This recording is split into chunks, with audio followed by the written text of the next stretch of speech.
ഇത് തിരുവനന്തപുരം വിളപ്പിൽശാല സ്വദേശി ശ്യാംകുമാർ. ജനിച്ച് 19-ാം നാൾ ആദ്യ ശസ്ത്രക്രിയയ്ക്ക് വിധേയനായി. 8-ാം വയസ്സിൽ വലതുകാൽ മുറിച്ചു മാറ്റി. 24 വയസ്സിനിടെ നടന്നത് 16 ശസ്ത്രക്രിയകൾ.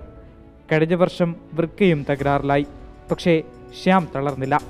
പാരാഗ്ലൈഡിങ്ങിൽ ലോക റെക്കോർഡിട്ട് ആകാശം കീഴടക്കി.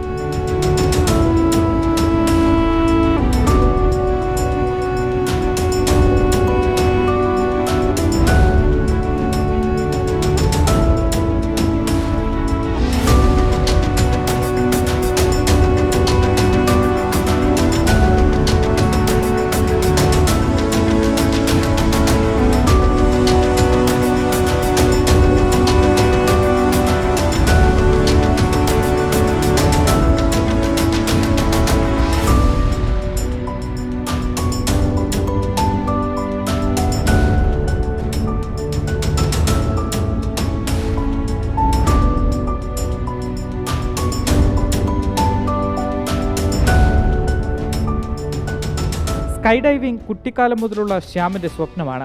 ഇന്ത്യയിൽ പരിശീലനമില്ലാത്തതിനാൽ സുമനസ്സുകളുടെ സഹായത്തോടെ തായ്ലാൻഡിലെത്തി പഠിച്ചു. തായ്ലാൻഡിൽ 12,000 അടി ഉയരത്തിൽ നിന്ന് ആകാശപ്പറക്കൽ നടത്തിയാണ് ശ്യാം ലോക റെക്കോർഡ് സൃഷ്ടിച്ചിരിക്കുന്നത്. ഡിഗ്രി പഠിച്ചുകൊണ്ടിരിക്കുമ്പോഴത്തേക്കും എൻ്റെ കിഡ്നി ഫുള്ളി ഫെയിലിയറായി. എന്തായാലും മുന്നോട്ട് റിസ്ക് ഉണ്ട്. ഈ പറഞ്ഞ ട്രാൻസ്പ്ലാന്റേഷൻ ചെയ്യണമെങ്കിൽ തന്നെ ഒരുപാട് കാര്യങ്ങളുണ്ട്. കാര്യം ആ ടൈമിലേക്ക് എനിക്ക് ഏതാണ്ട് 15 സർജറിയോളം കഴിഞ്ഞിട്ടുണ്ടായിരുന്നു. എപ്പോഴും യൂറിൻ ലീക്ക് ആവുമായിരുന്നു. അങ്ങനത്തെ ഒരു ഇഷ്യൂ ഉണ്ടായിരുന്നു. യൂറിൻ ലീക്ക് ആവുന്നൊരു ഇഷ്യൂ ഉണ്ടായിരുന്നു. അപ്പം ഇപ്പോൾ പിള്ളേരൊന്നും അടുത്തിരിക്കാത്തൊരു സിറ്റുവേഷൻസ് ഒക്കെ ഉണ്ടായിരുന്നു. ഒത്തിരി കാലം ഇങ്ങനെയാണ് ജീവിച്ചത്. ഫ്രണ്ട്സൊന്നും ഇല്ലായിരുന്നു.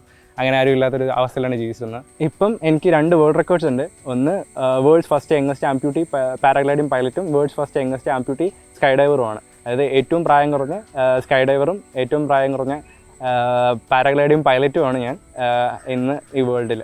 കന്യാകുമാരി മുതൽ കാസർഗോഡ് വരെ ഒറ്റക്കാലിൽ പെടലൂന്നി 1000 കിലോമീറ്റർ സൈക്കിൾ ചവിട്ടിയാണ് വിധിയോട് തോൽക്കാൻ മനസ്സില്ലെന്ന് ശ്യാം ആദ്യം തെളിയിച്ചത്. ഇപ്പം എൻ്റെ 250 കിലോമീറ്റർ 12 മണിക്കൂർ ചവിട്ടിയ ഒരു ഇത് റൈഡിൻ്റെ അവസ്ഥ പറയുകയാണെങ്കിൽ എനിക്ക് 11 കിലോമീറ്റർ ആയപ്പോൾ ഈ ഉള്ളിൽ കിടന്ന ട്യൂബൊക്കെ മുറിഞ്ഞിട്ട് ബ്ലാഡറിൽ നിന്നൊക്കെ ബ്ലഡ് വരുമായിരുന്നു.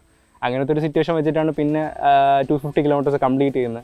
അതിനോട് കാലിലൊന്നും ഒരൊറ്റ തൊലിയില്ലാത്തൊരു സിറ്റുവേഷനൊക്കെ ഉണ്ടായിരുന്നു. പിന്നെ ഒരുപാട് ബ്ലഡൊക്കെ പോയി അങ്ങനെ ഒരുപാട് അനുഭവിച്ചിട്ടുണ്ടായിരുന്നു ആ ഒരു സമയത്ത്. കഴിഞ്ഞ വർഷം വൃക്കകൾ പ്രവർത്തനരഹിതമായതോടെ വൃക്ക മാറ്റിവെക്കൽ ശസ്ത്രക്രിയയ്ക്ക് വിധേയനായ ശ്യാമിന് മാതാവാണ് വൃക്ക നൽകിയത്. മരുന്നിനും ചികിത്സയ്ക്കുമായി ഇപ്പോഴും പ്രതിമാസം നല്ലൊരു തുക ശ്യാമിന് വേണം. സ്വന്തമായി വീഡിയോഗ്രഫി ചെയ്താണ് ഇത്തരം കടമ്പകൾ ഈ ചെറുപ്പക്കാരൻ നേരിടുന്നത്. റിപ്പോർട്ടർ, തിരുവനന്തപുരം.